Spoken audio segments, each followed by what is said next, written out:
Hey guys, welcome back to Heavy Metal Horizons. So I want to share with you some video of a flight I recently did. This was a flight from Chino, California to Van Nuys, California. So the reason I'm making a video about this is because in this situation, the reported visibility and the actual real-world visibility conditions were very different. If there are any other pilots or just aviation buffs out there watching this, I'd love to hear what you think about it and any advice you might have. Okay, let's check it out.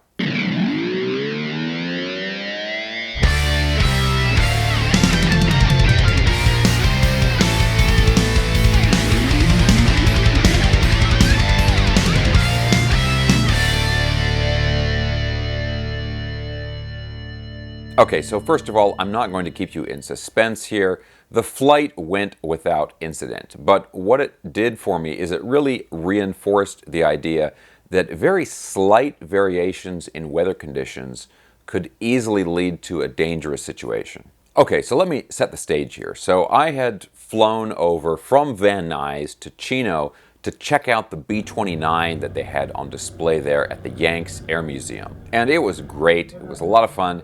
And as that wound down, it was then time for me to head back to Van Nuys. Now, the visibility in general wasn't great that day because of some forest fires that they'd been having over in the San Bernardino area, but everything was being reported as VFR conditions, and the flight over had been kind of hazy, but otherwise fine. But here's what happened. When I took off from Chino, it was about 5:30 in the afternoon, and the sun was starting to get low on the horizon. And to fly from Chino to Van Nuys, you're flying west, almost directly into the sun. So now the haze is still there, but it's being backlit by the sun, which just creates this huge glow that you're flying directly into. I could see kind of okay to the left and to the right, but my forward visibility was garbage. Now, sometimes how things look on camera is different in person, but I can tell you that this is actually a pretty accurate view of how it looked to me. If we look at the tail-mounted camera, you can see how the haze is to the sides,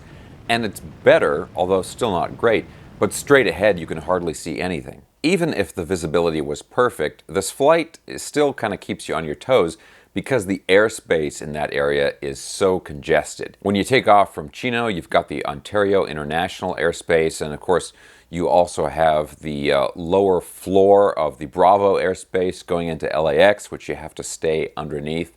And then later on, I have to transition through Burbank airspace on the way to Van Nuys. So the airspace is sort of complicated, and there's a lot of just aviation traffic in the area. And to me, that's what's really potentially dangerous about a situation like this, because you're flying VFR, and even with ADS-B in the plane, which is required in that area, so you can see the other traffic like on your ADS-B screen, you still have to maintain visual separation on your own just by looking out of the airplane. And when you're looking right into this massive, bright, sort of glowing cloud in front of you that's just the haze being backlit by the sun, it's really, really hard to see any traffic, any other airplanes that are directly in front of you. I can only imagine how difficult it is during firefighting operations where you've got low visibility, low altitude, and high terrain. I mean, I'm sitting here complaining about this flight, but this was a walk in the park compared to some of that stuff. Okay, so I've been thinking about this and thinking about, what could I have done differently to make this a little bit better.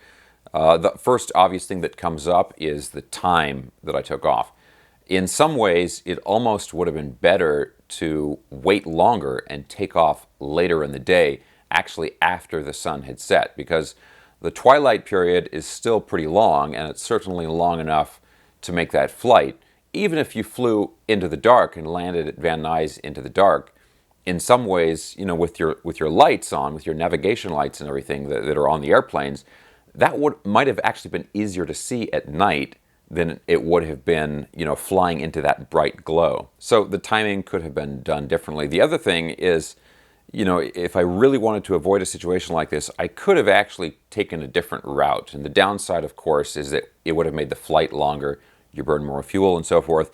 But I could have gone a little bit more to the south, like, down to almost like West LA area or something, and then turned northwest and come up over the Hollywood Hills, essentially, and then entered into the Van Nuys, into the valley area where Van Nuys is that way.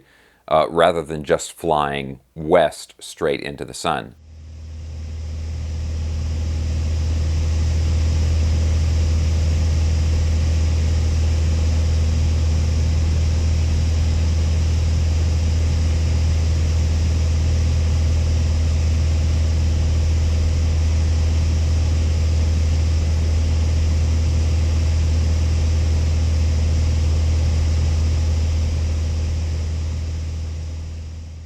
Okay, guys, but what do you think about this? I mean, are there any pilots out there watching, and do you have any advice for me?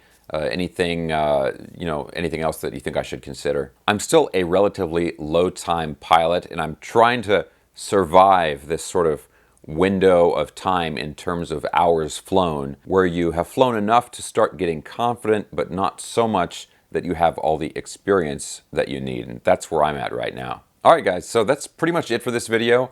I hope you enjoyed it. Again, I would love to read your comments down below.